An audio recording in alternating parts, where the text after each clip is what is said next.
Hello guys, welcome to today's video. So in this video we are going to be looking at a brief history of the internet.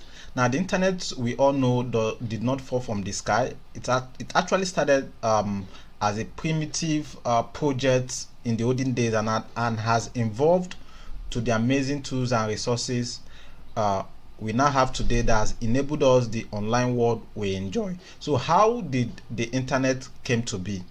Okay, now what you should know is that the first workable prototype of the internet came in the late 1960s. Okay, when the ARPANET project was actually formed. The ARPANET project stands for Advanced Research Project Agency Network. Now, this was a project by the US military in the World War. So in the World War, the US military was thinking of a way to decentralize their communications and their data centers. Okay, now they have computers, they have all their data in it, they have all their communication being stored in one computer, and they were thinking of, okay, what if an enemy discover that we all our valuable data are stored in this computer that is in this location?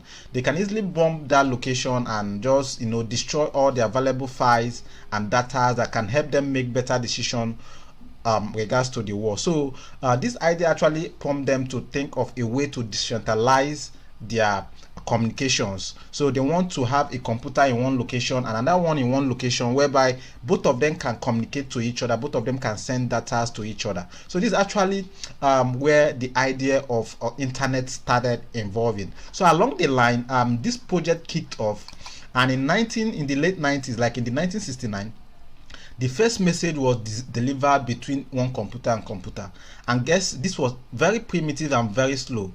It was recorded that even the computer has to crash for just sending one simple hello or hi something along each other. But along the line, it was possible. They discovered that it was possible, and it was able to be advanced and made better. And with that, now we now have computer being able to communicate to each other, and even we have it now that computers in different location in different continents can communicate to each other. But you should know that this all started from this US project ARPANET, to help them decentralize their computer network and all that. Okay, so what you should know is that once this happened, innovation always wants to have the green light. Once people see that it's possible to send message through computers, a lot of technology, a lot of inventors kicked into and all that.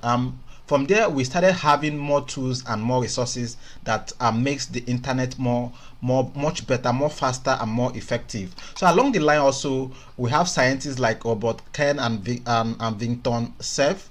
They developed the transmission control protocol and the internet protocol. Now, this is actually what allows computers to communicate effectively on the internet, on network. Okay, I can have my computer connected in a network that have like 10 computers, and still yet things will not crash.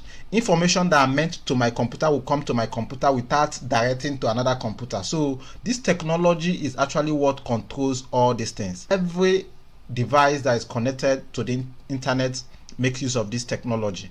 Now, you don't need to understand how it all works and all that, but it makes use of this technology. This is actually what enables every computer to connect to the internet without having issues of maybe data colliding with each other's, or information you want to send it to this computer or to this person, the information now goes to another person. This is actually what controls all those functions. Okay, so if you look at this in a more illustrative way, you should understand that every